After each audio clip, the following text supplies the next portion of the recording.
Welcome back, everyone. Michael here with Offshore Citizen. I have some good news for you regarding Malaysia and specifically regarding Labuan. So, as any of people who are watching this channel extensively might know, I love Malaysia. Great place, wonderful things going on in Malaysia, great people, lots of great system. There's just a lot of things to appreciate about Malaysia.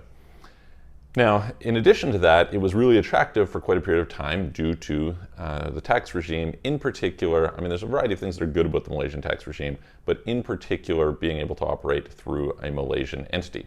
Okay, so that was useful. And by a Malaysian entity, what we mean is a Labuan entity. Okay, so you could form a company in Labuan and you could take advantage of a low tax rate. Unfortunately, they kind of screwed that up. So historically, it was not very competitive. And then as they started bringing more rules, it became really competitive because the rest of the world got worse. Then they made it a little bit worse, but it was still, decent.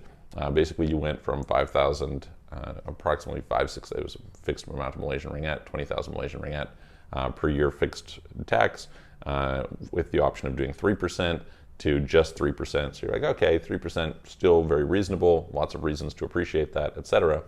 But then they started messing with it, and they did things retroactively. It kind of destroyed a lot of trust. A bunch of people were in a situation where suddenly they were being forced to pay 24% when they were expecting to pay 3%. It was quite a disaster. They made some changes recently, and so I'm going to update you on those changes right now. Before we do, if you haven't already, please hit the subscribe button, hit the all notifications bell.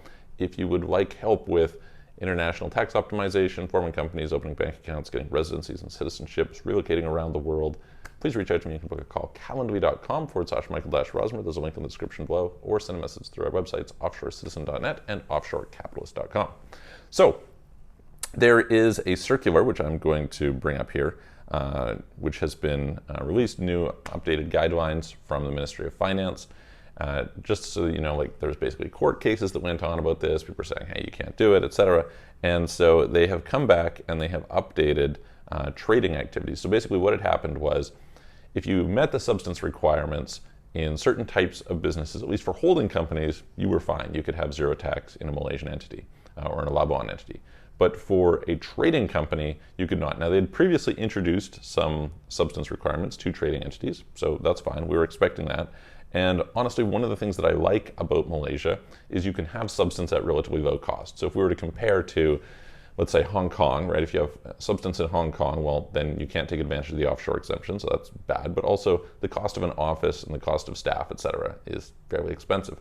Likewise, you could go to some zero tax place like Cayman Islands or Isle of Man or Jersey or Guernsey or something like that, and it's quite expensive, right? So if you want to have substance locally, you want a place where you have low cost of wages, probably low office costs, good infrastructure, right? You don't want to be in some situation where, for instance, hurricane season comes through and now your office is shut down for a few weeks or months. That's really bad for business, right? And so Malaysia, Labuan was really offering this in a lot of different regards.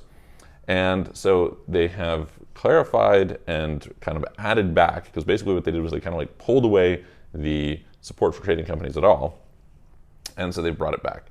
And the terms are very similar to what they were before. So basically in administrative services, accounting services, legal services, backroom processing services, payroll services, talent management services, agency services, insolvency related services, management services other than Labuan company management.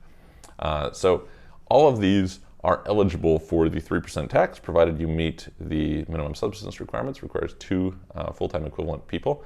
To give you some idea, you can get a full-time equivalent person in Labuan for $500 a month, so it's quite reasonable. And you spend 50,000 Malaysian ringgit per year in Labuan, and that can include the wages of the people. It can include paying for office space, etc. So, by the end, it can include your accounting and bookkeeping and all that. So, for some reference, 50,000 Malaysian ringgit is approximately 12,500 US dollars, approximately. Obviously, the exchange rate varies, and so pretty reasonable, right? If you say, okay, well, I'm going to hire a couple people there anyway.